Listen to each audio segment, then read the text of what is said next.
Hello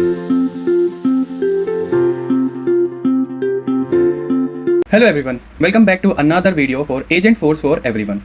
In this episode, we are going to learn how to ingest the data from AWS S3 to the Salesforce Data Cloud. Now, assume we have a requirement that we have an Agentforce service agent which is deployed to our experience site or Facebook channel or WhatsApp channel, and I need that the agent is going to query the data which is stored into the AWS. So let's look at what are the couple of steps we are going to follow in order to get the data from external system to Salesforce Data Cloud. And then the agent is capable to query the data from the data cloud with the help of data model objects and can give the customer a response. So if you look at the diagram, we are ingesting the data from AWS to data cloud. And if you look at the right hand side, the Agentforce agent is going to fetch the data from data cloud. So this is the purpose of today's video, and we have to achieve this.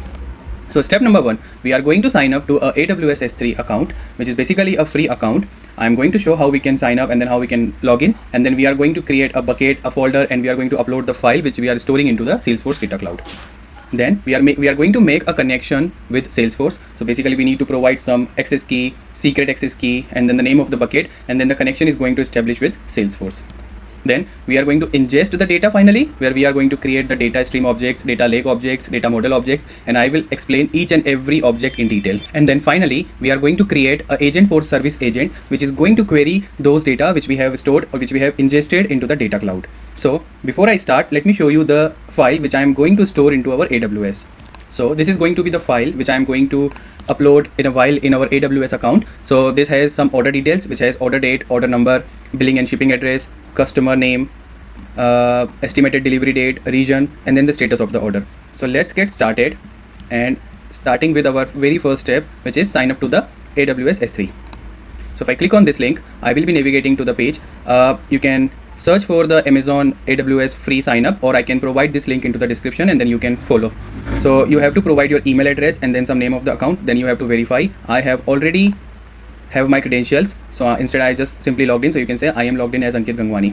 So assume you have successfully signed up into the account and then you have logged in. Now once you logged in successfully, then we need to navigate to the S3. If you look at this launcher with 9 icons, click on this and then maybe search for S3. If you don't see the S3 into the recent, then you can simply search for S3 and then click on this. Here I already have a bucket, but let me create a new bucket for you. So create bucket, and let's say we need to provide some name. So let's say YouTube video, and object ownership I will choose as recommended, and I won't change any settings, and then simply create bucket. So it says the name already exists. I can simply say YouTube video demo, create bucket, and you can see the bucket has been created. Now we are going to create a new folder inside the bucket. So you can create multiple folders. I can simply create order data. Why I am giving order name? Because if you have looked at the CSV file, in the CSV I have all the information related to the orders. So that's why I am creating a folder which says order data, and create folder. And now if I go inside the folder, here I can simply upload my file. So if I click on upload, and you can drag the file here, or we can click on the add file or add folder here. So let me drag the file. So this is my file I am dragging.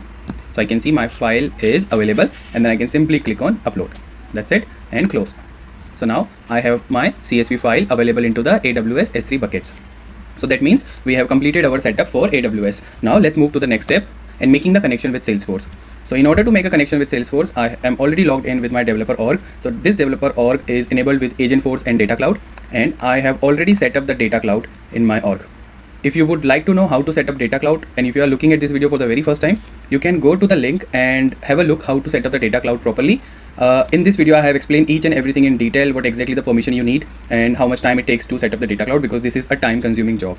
So assuming you already have the Data Cloud setup enabled, now we have to make the connection. So in order to make the connection, I am going to set up other connectors. In the other connectors, I am clicking on new, and then I will choose Amazon S3. As you can see, there are a couple of options available where we can make the connection and get the data ingested to the data cloud. So for now, I will choose Amazon S3 and click next. I will give some connection name, let's say Amazon S3, as simple as that.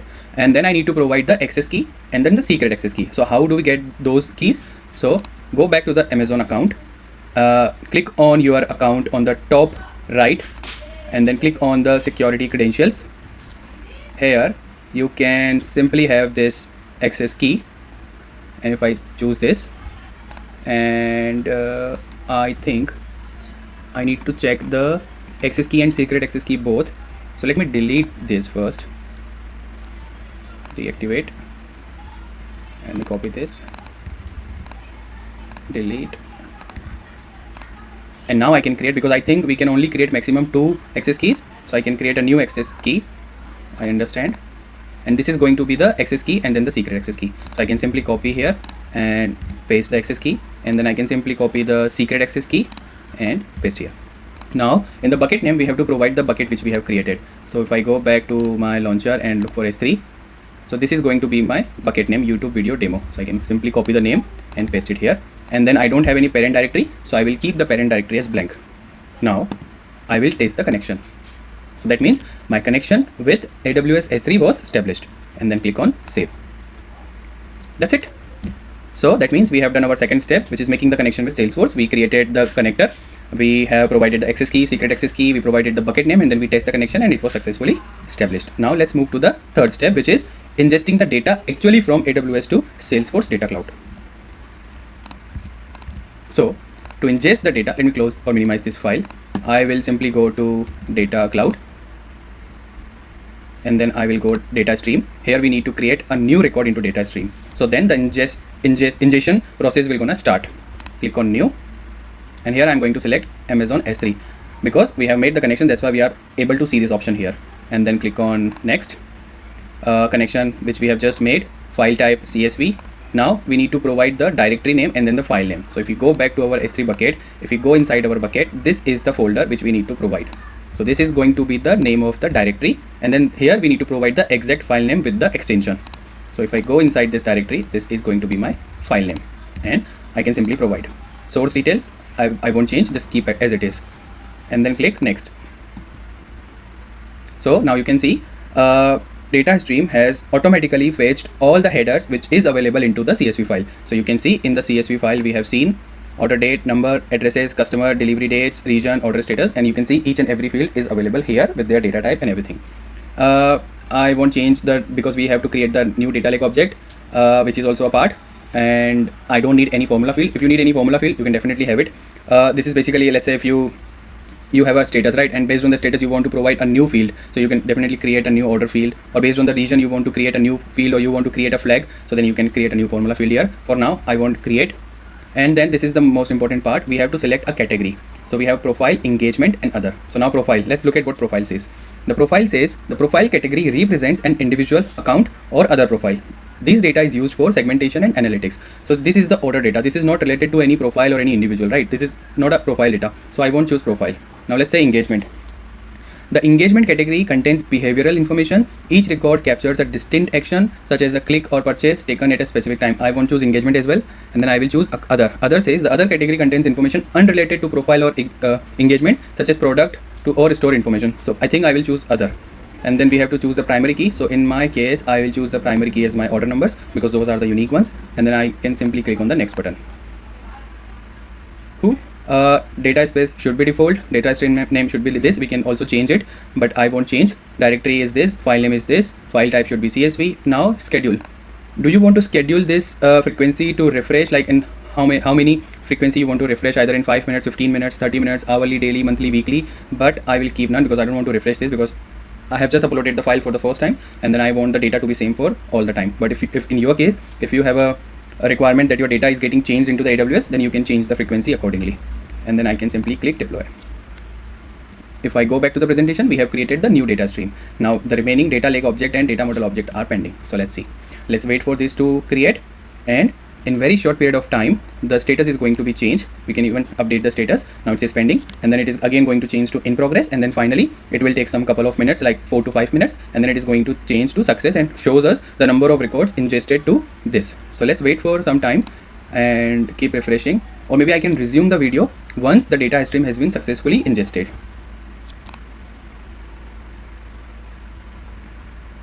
Now it's changed to in progress. Let's wait for a couple of more minutes to make this happen successfully. So now as you can see, when I update the status, it says success, and then it processed total 10 number of records. If you look at our CSV file, we have total 10, 1, 2, 3, 4, 5, 6, 7, 8, 9, 10. So we have total 10 number of orders which the data stream has successfully ingested. And once we have created the data stream, so we have 10 number of records, and then it automatically creates a new data lake object as well. So if you look at the data lake objects, we have order data order.csv from Amazon S3, and if you look at the refresh history, it is refreshed and total records are 10. Now if we go back to our presentation, we have covered data stream, how we create the data stream in order to get the data ingested, and the data lake object is also created. Now in order to use those records into the agent, we need to create a data model object, because in the flow or in the agent is capable to query the data cloud records, but with the help of data model objects. So let's create a new data model object. If you look at this data mapping, we have to map this data. Basically, we have to map the all CSV data to a particular field. For example, the billing address should go to a data model object billing address field. Same way, order number is going to the data model object order number field. So let's map this and click on the start. So in the left hand side, you will see all the fields which is available into the CSV header. In the right hand side, we are going to map the data to each and every field. So let's select the objects. So now, as you can see, we have the panel, and now I am going to choose a custom data model because I need to create a new custom object inside the data model. So let's choose new custom object, and then here we can change the name. Let's say external order, and I will leave all the settings as it is because it is automatically going to map based on the name, and the data type should be fine, text and date, and then I click on save.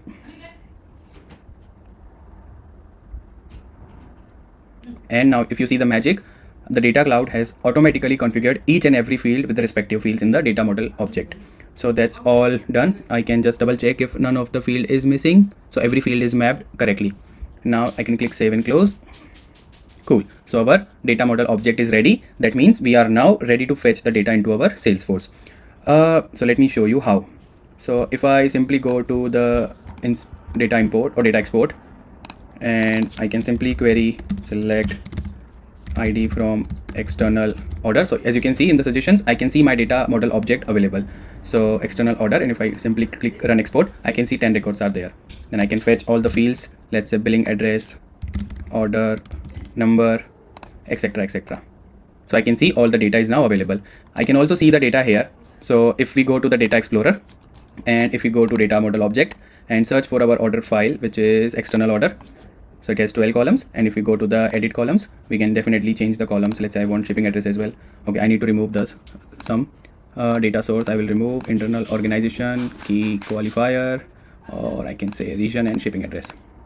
So this is going to be the unified view of the order data, and I can see everything which is successfully ingested from AWS to Salesforce Data Cloud. So they have my order numbers, they have the status of the order, region, address, everything. Now we have covered this part as well. What is the next step? The next step is to actually ask the agent to query the data and show to the customer. For example, if the customer is asking, okay, what is the order status for order 0002? So the agent is going to query this data cloud data model object data and gives us a response. The status for order 002 is shipped. And if we ask what is the shipping address, it should give the accurate response. So let's get started.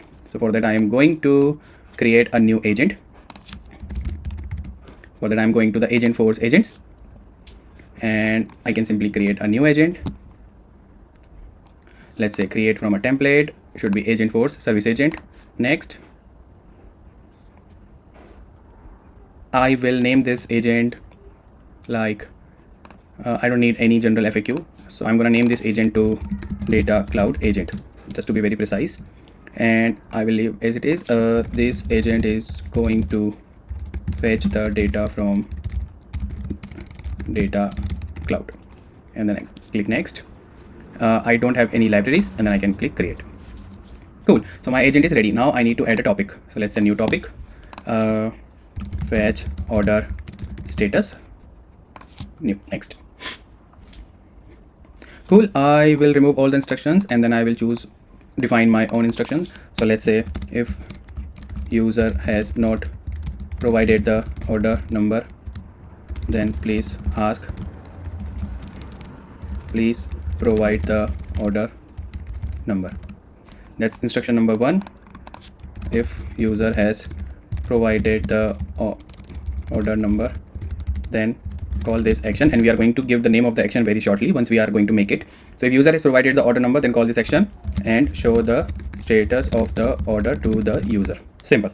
Let's keep it very simple, because the purpose is not to how to create agent and how to give the instruction. The purpose is to ingest the data to the data cloud and fetch the data from Agentforce with Agentforce from data cloud. So let's keep it very simple. Two simple instruction, that the order number is very important, and once you have the order number, then call this action. So we are going to give the name of the action very shortly, and then we have to select action. But for that, let's finish and create an action.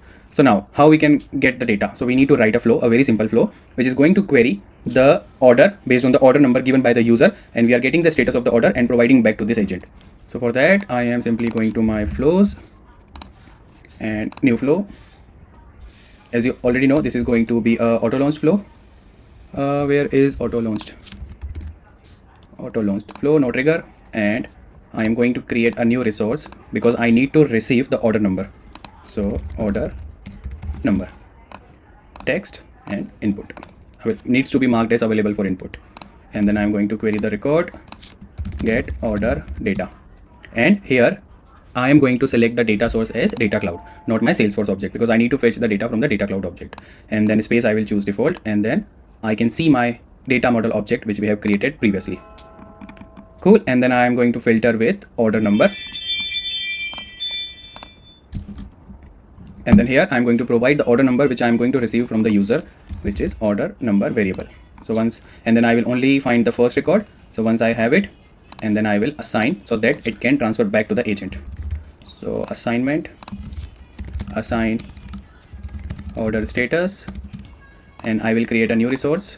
Let's say order status of type text, and should be marked as available for output, and done. And then here I'm going to pass the status, order status. That's it. And I'm finally going to save the flow get order status, and in the bracket I can say data cloud, because we are getting the data from our data cloud object, and save. I will activate this, and let me actually test this whether we are getting the correct data or not. So if I, let's say, copy this order 0007 and debug and providing the order number, so I can see the order status is confirmed. If we look at our CSV file, the order for this is actually confirmed. So this is how we can pass the data back to the agent, and then you can define n number of fields. Let's say if you want to fetch the delivery date, you can create a new resource, new variable with delivery date, and assign the value back to the agent. So now let's create a new agent action, because we can't directly use the flow into our Agentforce agent. We need to create a action, new agent action. This is going to be the flow, which is flow where you can see data cloud, get flow get order status data cloud. And let me remove the underscore, and next. So now this action is going to fetch the order status provided the order number. This action is going to fetch the order status based on the order number provided by the user or customer. Cool. Loading text, let's use some fetching from data cloud order number. Now pass the order number given by the user, and then we need to mark require input, collect data from user, display the order status to the user in a friendly tone, and then I will show this in conversation, and finish. So we have our flow ready, we have our agent action ready. Now let's copy the name of the action, because we need to provide the name to the agent, so which is data cloud. And I'm simply copy the API name, and I will go back to the agent and simply do a reload. Then I can simply go here, and here I'm saying if user has provided the order number, then call this action flow get order status data cloud, and I will simply say order number, because you need to pass the order number, and show the status. Save. And I also need to add the action, so add from asset library and search for data. So this is going to be our agent action which we have just created, flow get order status from data cloud. Finish. And if I go here and save, now if I refresh, could you please tell me the order status? And I'm not providing any order number. Let's see what happens. Please provide order number. Yes. So let's say order 0007. So before I hit enter, let's see. So when I give a prompt, could you please tell me the order status? It has selected this topic, but then based on the instruction, it has given us a message, please provide the order number. So now if I provide the order number and hit enter, so it is fetching from Data Cloud. So it says your order status is confirmed. Let me know if there is anything else you need. So this is how you can fetch the data from the Data Cloud. So let's say, please provide order status of order 0006, fetching from Data Cloud. So it is in processing. So if we validate the order status of order 006, it is processing. So that means it is fetching the correct response from the Data Cloud. So this is how you can ingest the data from AWS to Salesforce Data Cloud, and then this is how you can fetch the data from the Data Cloud into your AI agent, and then you can deploy this agent to any of the multiple channels like Experience, WhatsApp, Facebook, Slack, Microsoft Teams, and so many places, even in the emails. So that's the purpose of this video, just to show how to ingest the data to the Data Cloud and how to use the Agentforce in order to fetch the data from the Data Cloud objects. I hope you will get a good understanding of each and everything, whatever we discussed today. If you still have any questions, any doubts, any queries, you can reach out to me on LinkedIn, and I will try to resolve as soon as possible. Thanks for watching and take care.